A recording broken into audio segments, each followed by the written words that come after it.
I'm second generation. My Okay. father was also in the army. Collection of lies in Pakistan. The reality is vastly different. Large contact of mines have been laid in the 65 and 71.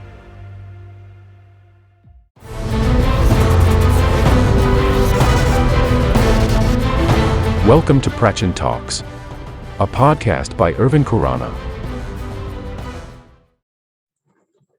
Yeah, can you hear me? Jai Hind, sir. Yes, sir. Ken. Yeah. How are you? All well? How are things? All good, sir. Things are My good. videos, okay, video's not coming on. Okay now? Yes, now I can see you. Okay. Good.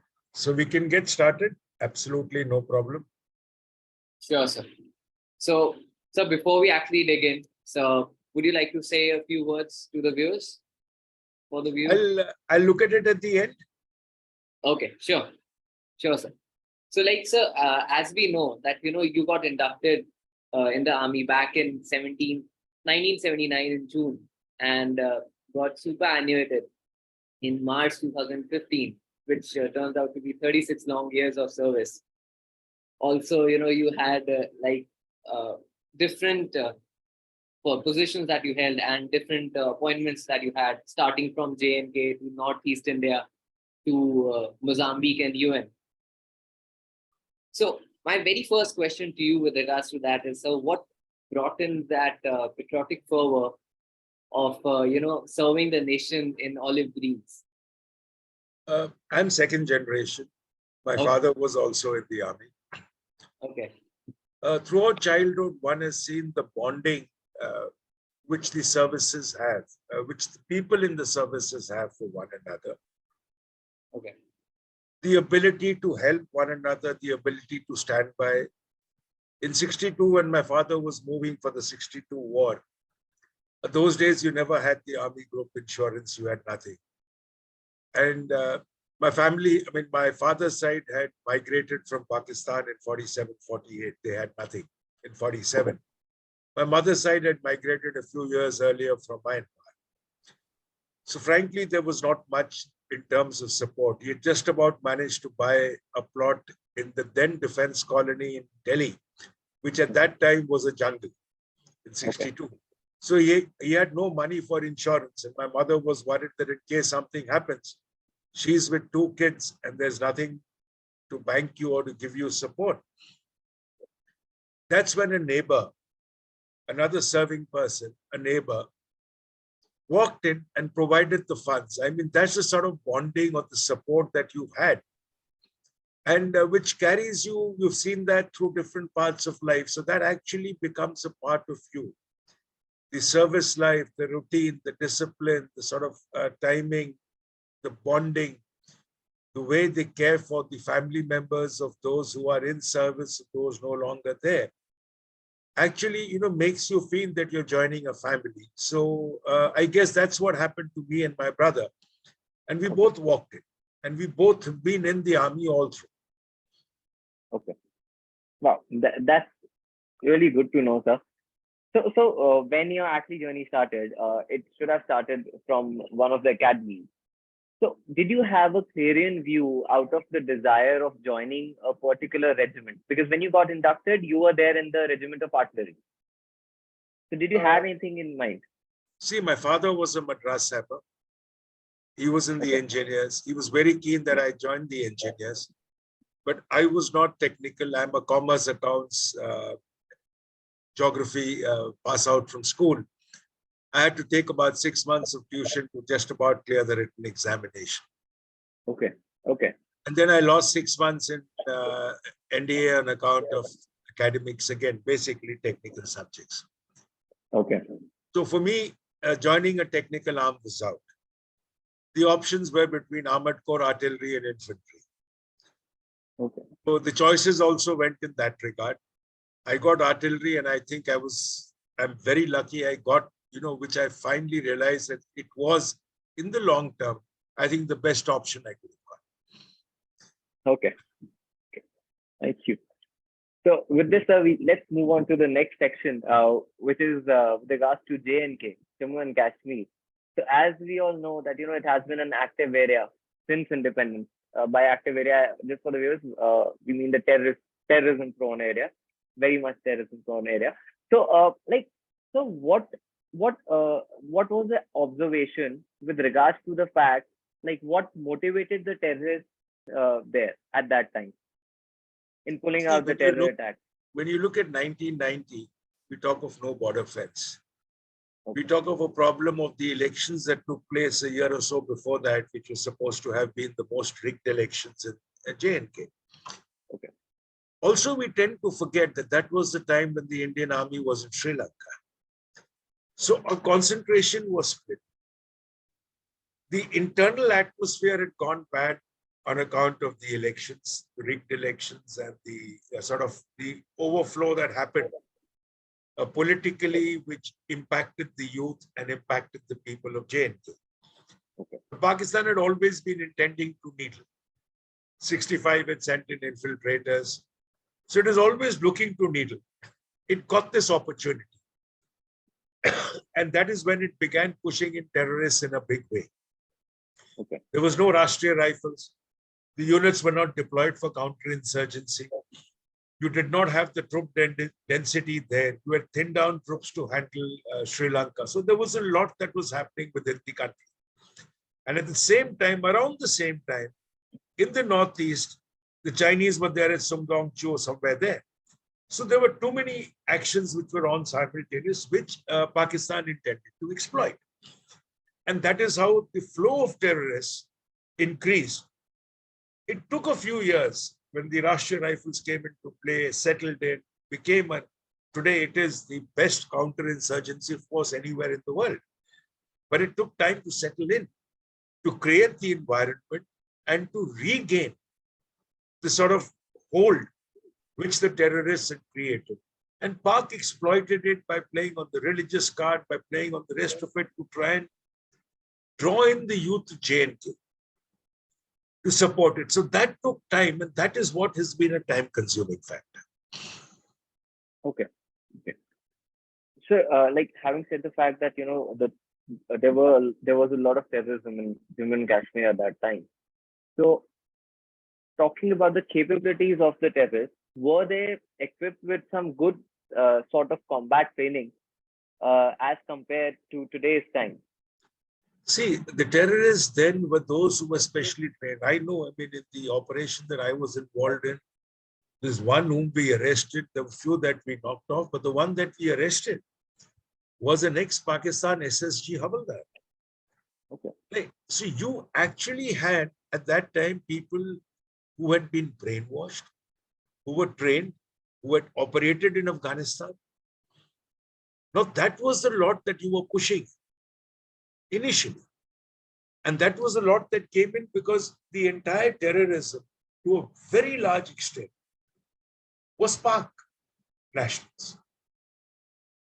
By the time the internal lot got in and you started reversing the scenario, it took time. But the initial lot was Pak, and there were quite a lot of them where Afghan had been battle-hardened in Afghanistan. There were many who were ex-army, including, I told you, that guy, I don't know where he is, whether he's still behind bars or what. But ex-Pak SSG, that's the sort of people that you came across. Okay. So is it yet the same?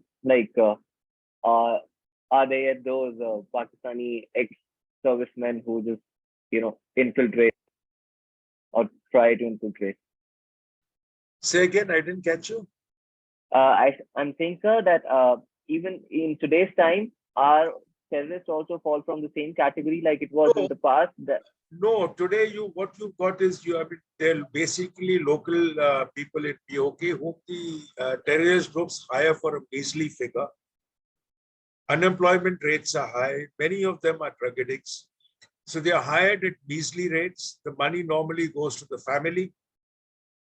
They are brought in, and once inside, you see, those days you didn't have a fence. So the person came in on a 3-month contract or a 6-month contract to get back.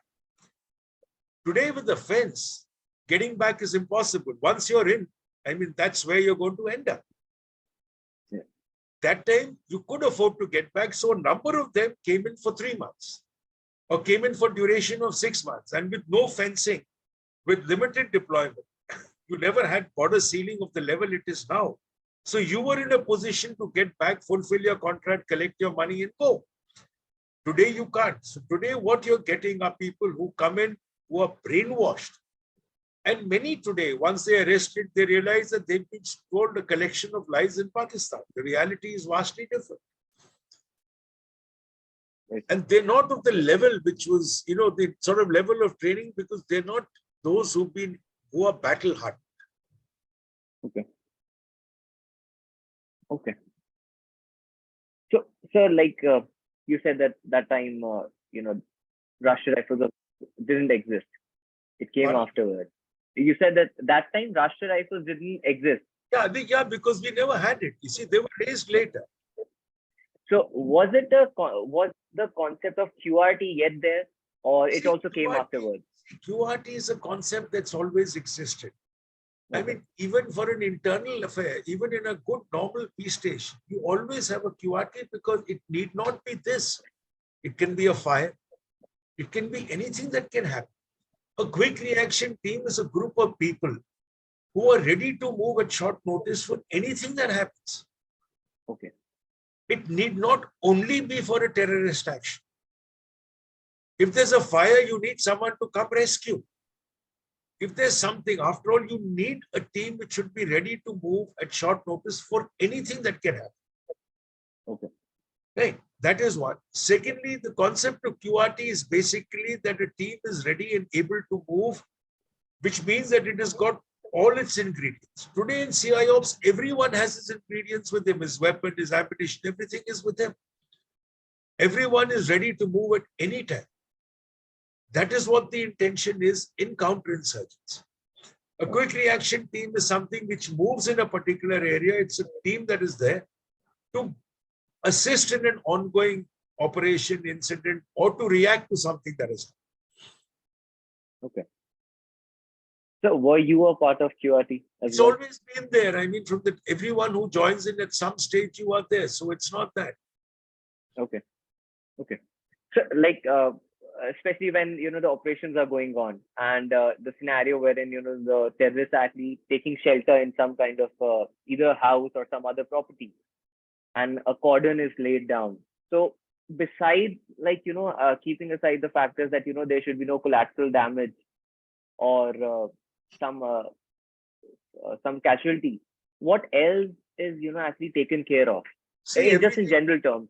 See, everything happens depending on a situation. It depends on how the area is, depends on how the region is, depends on how densely it's populated. There's a lot. I mean, everything is different. You cannot put any two scenarios on a common footing. Okay. Secondly, not only that, it depends on time of day and the sort of fire that's coming, the cordon size that is there. So everything varies. But the fact is, your intention is to ensure no collateral damage. Your intention is to ensure no loss of lives. You may delay an operation. You may place your troops in a manner that you prevent the terrorists from getting away. While you cater for these, and how you cater for it is on the ingenuity of the commander. It depends on the environment, the scenario. There can be nothing which is fixed or laid down. The intention is to keep the terrorists pinned down while you carry out these actions before you ultimately involve. So, these are things that go on concurrently. There are some actions that are taken only by the army. There are some in which the central police forces are involved in some part, either to clear it. There are some where the police are involved. There's some where all three are involved. So what happens is each party has got its own responsibility. To try and say that, this is the pattern or this is the methodology can never work, because no two scenarios are ever the same. The terrain may vary. Something may be in a hill, something may be in a built-up area, something may be in a congested area, something could be in a city. So, you can never try and compare this. Okay. Yes, but sir. The ruling is try and avoid collateral damage, avoid civilian casualties, even it means, letting that guy get away. He may get away today, he'll get him tomorrow. But the aim is to avoid this. So no matter what steps you take, depends on the troops, depends on the environment, and depends on the area. Okay. Right, sir. So, when I mentioned about, terrorists actually taking shelters in some sort of properties or someone's home. So my very first question with regards to that is that, so on what level was a bolo run for actually looking out for those terrorists, for those hidden terrorists? See, you come to know through inputs that there is, possibly that there is some. The other way out is the terrorist opens fire. Yeah. Third is, you see, when he comes under pressure, when he sees that the inputs are there and the area is being surrounded, he retaliates, intending to get away. So there is nothing, which is laid down. It depends on the way it suddenly emerges. In a jungle, like you've been reading about that recent incident, again, it could be opening fire to pin down. So it depends as to what, after all, he's got something in his mind. He doesn't want to be a casualty at the first shot. His hope is to get away to fight another day. Your intention is to deny. The question is, how does the contact get established? Is it by opening fire? Is it by a search and destroy? What exactly is it? You see, like I've been telling you, CI ops, there is nothing which is laid down.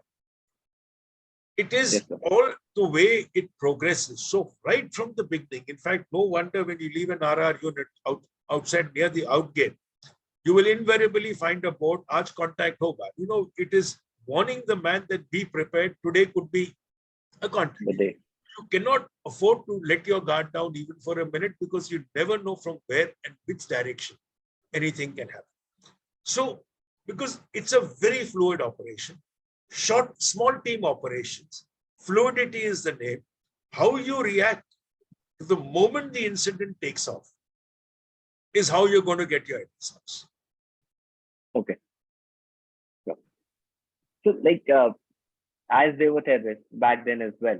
So, what was the ratio, if I ask, tentative ratio of international terrorists and the terrorists from our own territory itself? See, initially it was generally from that side. Okay. Our side started picking up slowly. And then as social media gained, when you had characters like Buran Wani and all coming in and playing out on social media, you found people joining terrorism, quite a lot of them only to get their photographs, to come out on social media, to gain a name. Because most of them have not been trained to the level those who are coming from across. So largely it was to create an environment that it is now becoming an indigenous movement. Okay, so that is what the intention was. And largely they were then initially from across. Indian terrorists didn't exist. Then the Indian people joined in. Then you had the anti-terrorism Indian, and those who had quit and become members of the Ikhwan squad. Okay, some of them were even taken into TA. One of them got the Ashoka Chakra a year back. So you see, so the environment began changing. Then as the fence came in and as the anti-terrorism grid started getting into place, their side started reducing and our social media terrorists started drawing in more. The funerals of terrorists, which were then being permitted, started becoming recruiting grounds because they were all stage managed. That stopped. Social media activity stopped. Terrorists stopped placing their photographs on social media because they now became targets from the security forces. So now you've even found local recruitment dropping. Okay, so the whole pattern, it's a pattern which went. So today you're finding infiltrated having dropped, and you find local receipt. So that is the way we are today. So you've gone through a cycle. Okay. So those terrorists, considering either from behind the enemy lines or within our territory, what were the most common kind of attacks that they actually pulled off? Like whether they were IED blasts or post-attack civilian casualties. The fact is, it depended on the situation. Initially, they used to be targeting towards the security forces. or towards people whom they believed were possibly giving information. As the pressure mounted, the strength started receding, they shifted targets towards the civilian population or towards, police or the central police forces, which was slightly more into open, or possibly, targets like those pickets or posts in cities or in slightly remote areas. The shifting then, you see, it's a shifting pattern. Today, now you're looking at soft targets, where you hit a Kashmiri Pandit or you hit a local or you hit someone who's from outside Kashmir. You try and avoid getting into encounters because you don't have the capability. Because the moment you come in contact, that's the end of the terrorist law. So that sort of an environment has come. Now, it kept moving away because they initially felt they had the capability. But slowly, when you found that that the army had taken the upper hand, that started changing. So it's again, the whole process is a cycle. Today, it's moved right back to looking for soft targets. They try and avoid getting into contact. IEDs is something which not all terrorists can make. For IEDs, you either have someone who's been trained from across, or you have IEDs sent with instructions of how they are to be placed. You're getting quite a few of them caught these days coming in by drones. So it's not any terrorist who can make an IED. It needs expertise. So it either comes in from across or you have someone specifically trained. So has there been any instances where mine attacks have taken place? It can be the anti-mine or anti-human. Mines, generally, you would find them taking place along the LOC. See, LOC is a region where mines have been laid in the 65 and 71 war.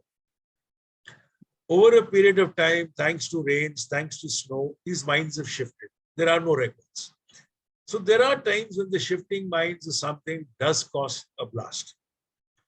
We've had injuries, we've had cases, not only they've had it on their side also, because it's been planted by both sides and most don't know where it is. And to get a minefield route is very difficult. Right. So that is something which exists. And these do happen, but not as a regular feature. It does happen, but then it's because the mines keep shifting on account of whether it's rain or snow. But normally, if you have a standard track, which you follow all through, you normally don't encounter because these have been clear. Okay. So, with time, terrorist organizations have also advanced with their weaponization.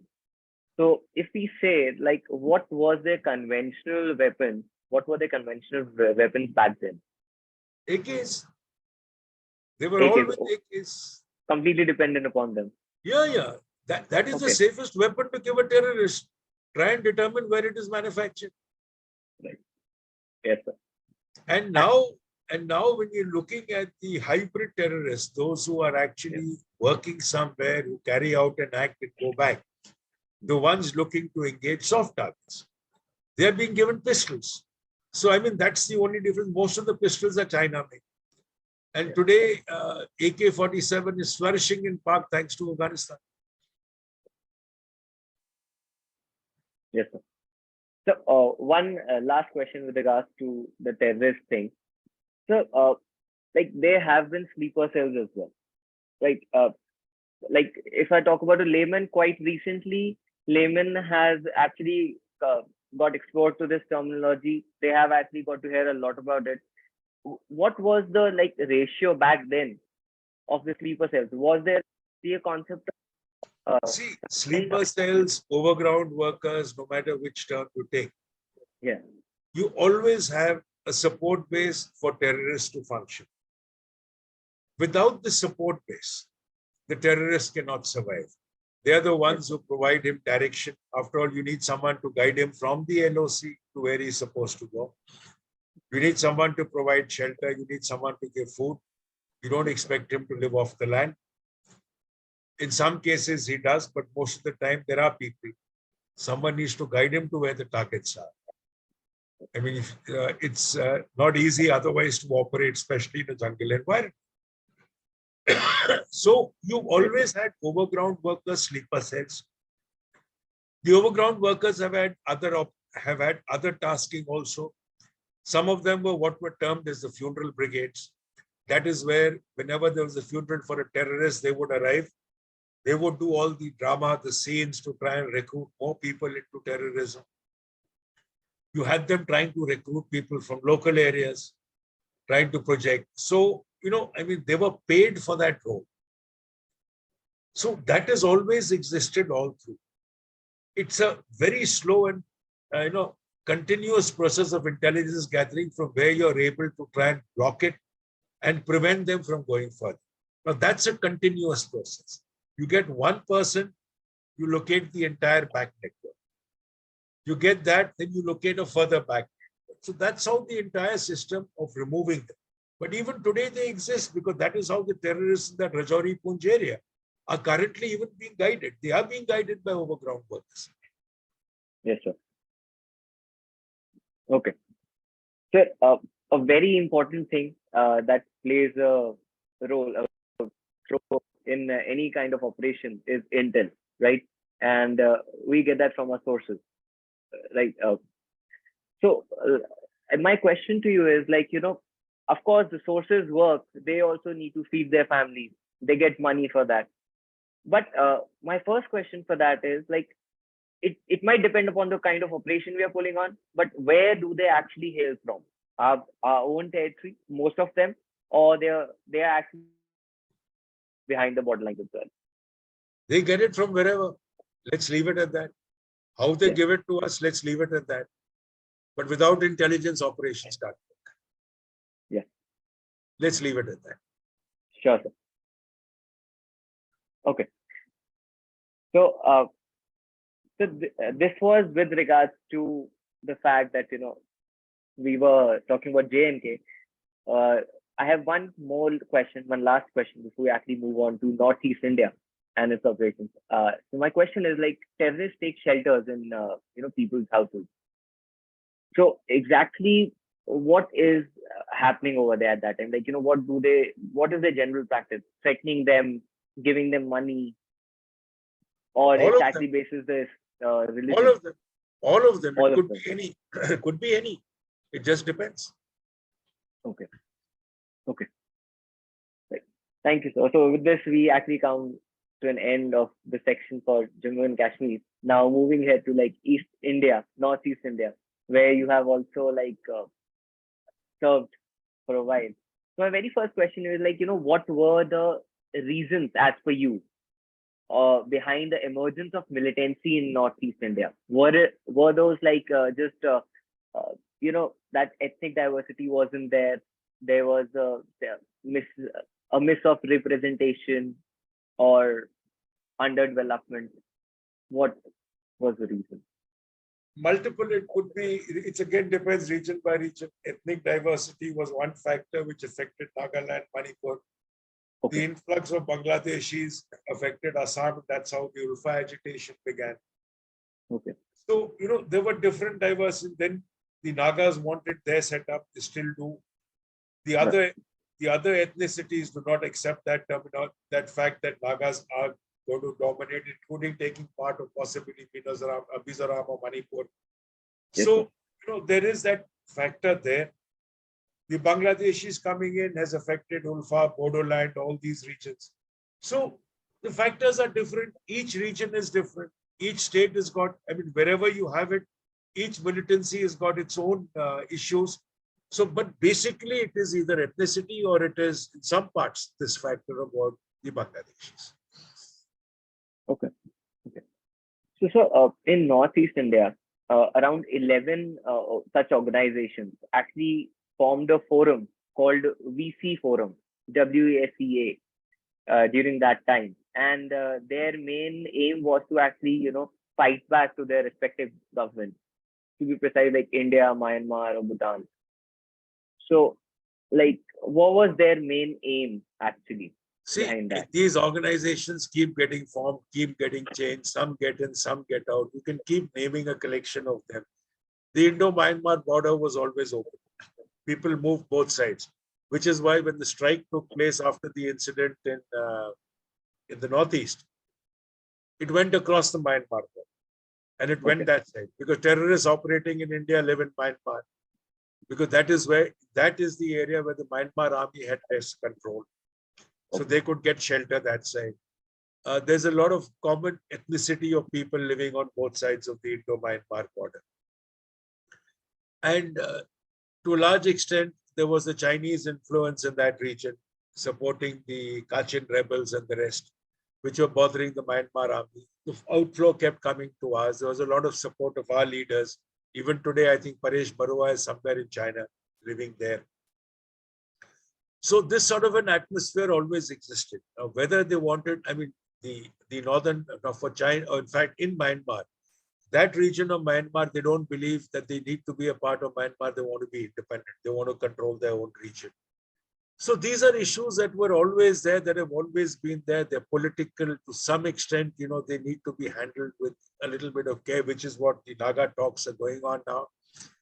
And that's how militancy will ultimately cool off. That to a large extent, it's cooled off there. You have small groups that are still fighting, but largely you've been able to curtail them. You've been able to control. You've been able to permit development, because it's only with development that people tend to move away. Otherwise, groups getting formed together. Ulfa was at one time with the Nagas. It went back. So, this sort of an atmosphere of groups joining, going, depending on who's there, depending on who's funding, who wants you with. So all that has an impact on the way they function.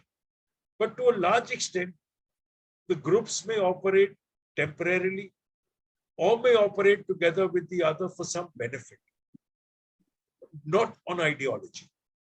Their fight, their major argument is ideology. But that is not common between us. Okay. Yes, sir. So, sir, like you said that, there was involvement of some leaders as well, right? So how, of course, that might have come as a challenge for our forces as well. So if we say, how big was that challenge for our forces in that case? Say again. Sorry, I didn't catch on. I said, sir, that organizations formed this forum, BC forum, and they were also supported by some of the leaders as well. So how come that came out to be a challenge for our forces? See, what happens is every incident has got a political fallout. Yeah. Today, you've seen what happens in different parts of the country. There is always, a group which would want to support them for political gains. That's something which happens. Right? But as far as operations are concerned, nobody stalls. Today also you have a lot which is looking at J&K differently. But that doesn't stall you from operating. Yes. Same happens in the Northeast. The political fallouts and military operations don't get interlinked anymore, because military operations won't have any involvement with politics. Okay. Right? There are two different streams that follow different paths, so they don't get involved at all. So, completely, sir, I understand your point on this. My only one follow-up question on this is, sir, that but were there any kind of hindrances created by those leaders who were involved in? I have not come across any incident of it. There may be an odd here and there, but otherwise, generally, no. Nobody has interfered in what you're supposed to do. We've operated there. I haven't seen a word coming out of the Assam government or the Arunachal Lord mentioning anything on any form. Nobody has said, you've done your operations, you go back and that's it. I mean, as long as there are no untoward incidents. Oh. Loss of innocent lives is not acceptable anywhere. Yes, sir. Right?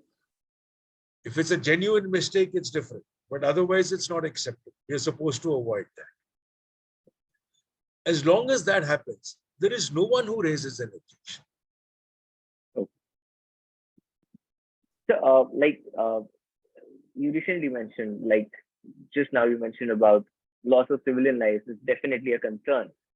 So were those organizations, those terrorist organizations, at all targeting the civilians? like they, as their motto was just to fight against the government, not the people living there. See, terrorists don't come under any act of law. They have their own. But when you are a responsible force, you have a responsibility to the nation, you have a responsibility to your people. Yes, sir. The aim is to prevent, after all, you're a responsible force, the terrorist is not. Yeah. While your intention is to eliminate, it is also to ensure that you have minimum loss of your own. Because every loss of life pushes a group of people away from you towards them. So your intention is not to let that happen. Your intention is to pull your people towards yourself, thereby closing the space for the terrorist or the anti-national to operate. He doesn't have space, he cannot operate. He comes into a region, he attempts something, he cannot last because he knows the information will go. So in such an environment, you have to close the space. You can only do it by winning over your own, which is why you have that winning of hearts and minds, which is always the center of any campaign. Okay.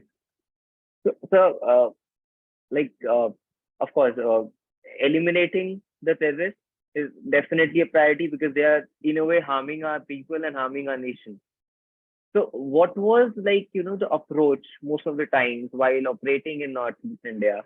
Was it to actually capture one or two of them alive and, fetch out some good bunch of information so that the things can be sorted Your out? aim was to reduce their impact, reduce their visibility. How you did it depended on the area, depended on the seat, depended on how the individual acted. He wanted to surrender, fine. He doesn't want to surrender, fine. If he's willing to surrender, if they wanted to surrender, they would. Yes, sir. So over there, like, what was the terrorist approach exactly? Like, was the Again, approach? no, again, now you're coming to an area. You see, you cannot generalize Northeast. Yeah. Please, you got different areas, you got different levels of terrorism, you got different nature of operations, you got different periods. Yeah. Right. So it is all actually individually based. Even in India today, terrorists surrender. Even in the Northeast, terrorists surrender. Yeah. Even in J&K, some don't surrender. Even in the Northeast, some don't surrender. So the operation is then launched. Right. You always want them to surrender. That's what you hope for. I'm sorry, sir. I lost you in the last. See, what I'm saying is whether it's the Northeast or whether it's J&K, the question is terrorists surrender in some places they don't. Okay. The intention is to remove the menace, whether it's by surrender, whether it's by operation. Yes, sir. It again depends individual to individual, terrain to terrain, nature to nature, as to how the terrorist is, how many are there, what is the environment, what is his motivation level. So, you cannot generalize between areas. It is again an individual based approach. Okay. Like with this, I am done with the questions for the Northeast India section. Okay. So anything you would like to add?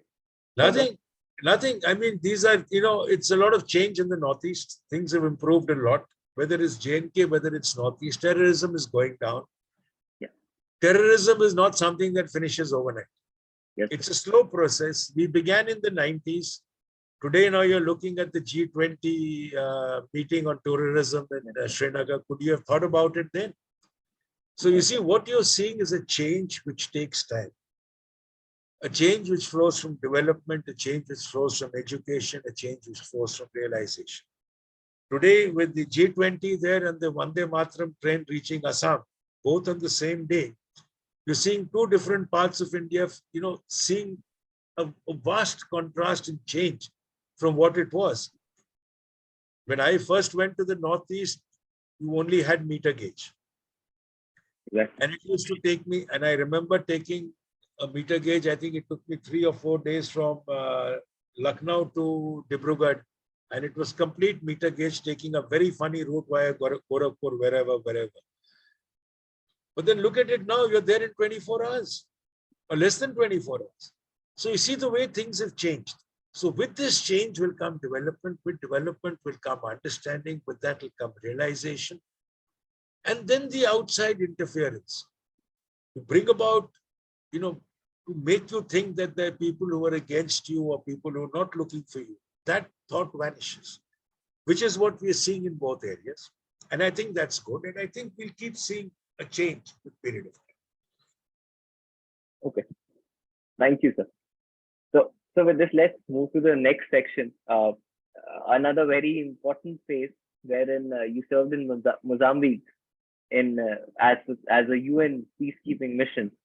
So as much as I have learned, it basically started with a rift between Frelimo and Renamo, a political rift it was, right? So my very first question to you with regards to that is that as it became a civil war, did that or how did it actually hinder or became as a hurdle for the forces to operate there?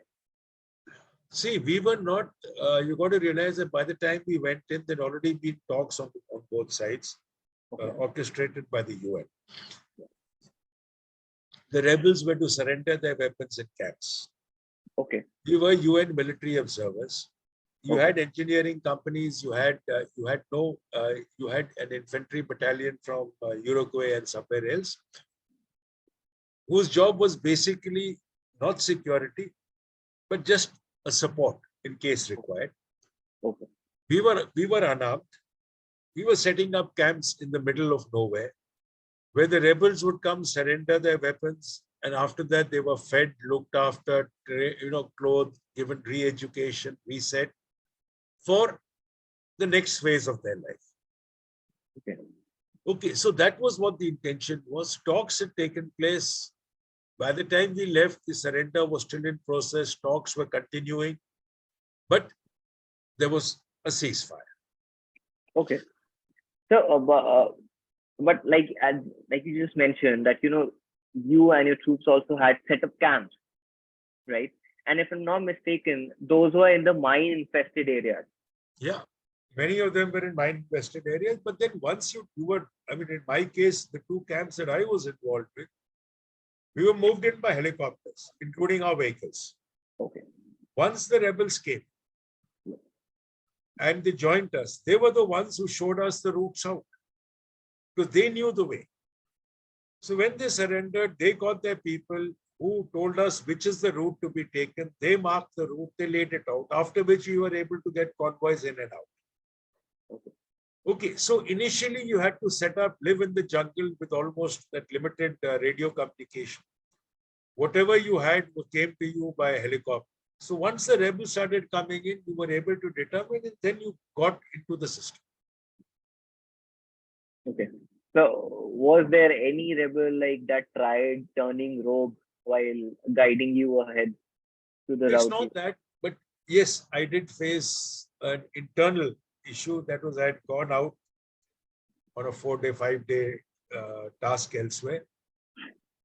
Came in by helicopter. The moment you landed, you found that there was, and it was a new camp setup. It was still settling in.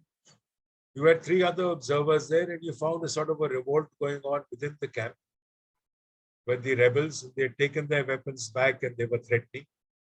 Okay. Took some time. Took a day to get into talks, to cool them down, get everything organized, after which then you followed the normal army routine. Okay. Morning PT, parade, classes, education, things like it, football competitions, this, that. After which everything settled and it became a comfortable system. So you had ups and downs. You faced your own difficulties there, but then you've been able to manage that. Okay. So before you actually went to UN, Mozambique, right? So what kind, was there any special kind of training given to you, just in general terms? Currently, you have a system now. Okay. For the last few years, there's been a system in place because India is contributing a lot. Yeah. Where troops that are going in, you have a proper UN training team which exists. which conducts training, which briefs the people, takes them through the entire process. Okay. Those days, you did not have missions, so many of them. You had very few that India went in. Okay. So with the bargain that there was not much, you did get a small brief as to what the country was, what the area was, nothing beyond that. But the moment you landed in the capital, you went through a 1 week, a briefing on the different terrains, different areas, what it is, what is the process, basics of the language, driving. So, you went through all that there before you moved and got deployed. So that was being done at the main base, at Maputo, which was the capital. But now, currently, before any lot is done, they go through a full process. I think it's about a month that they go through now prior to being. Okay. Right. So, sir, at that time, were any special weapons also extended to the troops? I told you we were unarmed.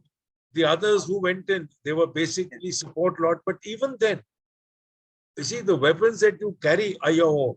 Even today, all battalions or whichever groups go out, you carry your own weapons, whether they are vehicles, whether they are your BMPs or whatever you carry your own. There's nothing which is given to you. Okay. Except like for us, we were given our vehicles there and they were UN vehicles. I mean, of course, we didn't carry ours because we were unarmed and we were just observers. Okay. So was there a situation of a medevac? Like, you see, anything that you wanted, you had helicopter support. They were always there. Initially, you had the Russians, the Me party. Okay. Me-20, I mean, you had the Me-24s and you had this whole lot, Me-17s, Me-24s. Yeah. Then you had the American way. So, and you were linked 24/7 by basically voice network. So you could always give your message in case there was a requirement, they would come in. If your camp was close to town, you could drive down. Okay. But that was always available. So you always had that support available. Okay. And each camp, I mean, it depended on the nature of camp. You had a doctor and you had a nurse available, trained because after all, you were dealing with quite a few hundred locals. And you were in a remote area. So each camp had its own doctor and nurse who would provide the basic care before you were needed to be evacuated. So what was the average duration of having the medevac successfully done?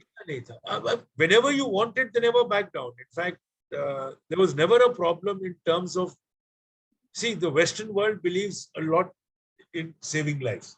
So CASEVAC was the first priority in case you was in need, everything else was dropped. And I mean, I didn't need one anywhere in the camps that I was in, but wherever there was a need, it was a question of sending a message and if you send it at night, early morning, first flight was yours. Okay. Okay. And you had a doctor available there with all basics to take care of anything that happened. Okay. So as you mentioned that, you were unarmed, completely unarmed, you and your troops were unarmed. And of course, the rebels who came surrendered and, they were almost in support, agreed to the terms and conditions shared by or put forward by you. See, there was never a problem. After all, when they came in, before they came in, you had their leaders come in, you discussed it, you cleared it, and then he bought the entire lot along. So it was a process. And these were not our terms and conditions. They'd already got the message from their office. That's how it came to us. So it was a system that was in flow where the discussions were taking place in Maputo, the messages were going down and they were reacting and coming in. And we were then doing the coordination. Okay. Okay. So talking about the mines, in the mine-infested areas, what mines were they actually? Anti-personnel, anti-tank, anti-personnel, anti-tank. Basically anti-personnel. After all, the operations in jungles were on foot. Yeah. So they're basically anti-personnel. Somewhere along the roads, you did have anti-tank mines, but generally anti-personnel. Okay. So were there, sir, a huge amount of anti-tank mines as well? There was no record. No, actually, not much, but there was no record. Nobody knew where they were. No, in fact, from what I read some years back, they were still demined. Okay. Okay. Still Nobody knew. Nobody knew where they were, how much they were spread. It's unknown. Nobody has any records. Okay. So there were no mine-led casualties as well? There were a few, but then that's part of life. Yes, sir. So any other kind of casualties which were there, like on our side because of the rebels? No casualties in terms of firing or anything of that sort. There were threats, but then they were handled. Okay. And that operation went for how long? See, Mozambique started in 93 and finished somewhere, I think, 94, 95. Okay. After that, everyone was pulled out and the country started settling down. Okay. But now again, it's facing a major problem in terms of ISIS coming in again. Okay. So a question just in general, like, in terms of the fact that they were rebel charging before the agreement was done, that there would be no charging and there will be complete ceasefire and surrender by all the rebels. Was there a situation wherein just a random force who literally backed off and left their base? There were those issues during talks. Both sides were projecting power. And if the rebels wanted to project their power, they would say, okay, we're not moving anywhere more forward. Yeah. So that was the game being fought in Maputo, feelers here and there, but nothing much. I mean, ultimately, they realized that the UN was handling it and the UN knew how to. Okay. So suppose, like, if we talk about it at present, so besides ISI, the foreign minister was there recently. He gifted them some boats, basically Coast Guard boats. He was there recently, I think just about a month or two back. Yeah. Okay. So now it sounds more or less like things are settled. Okay. So yes, sir. These are the set of questions from my end for Mozambique as well. Anything else that you would like to add for this? No, nothing. What I'd like to say is, let's look at ourselves first as Indians, everything else later. Let's look at doing what we can to make our nation proud of us. Yes, sir. And let's look at our own brethren from our country, forgetting everything else, the fact that we are all Indians. Let's be one. Thank you. Thank you so much, sir. Thank you. Take care. Thank you, Okay. sir. Jai Hind.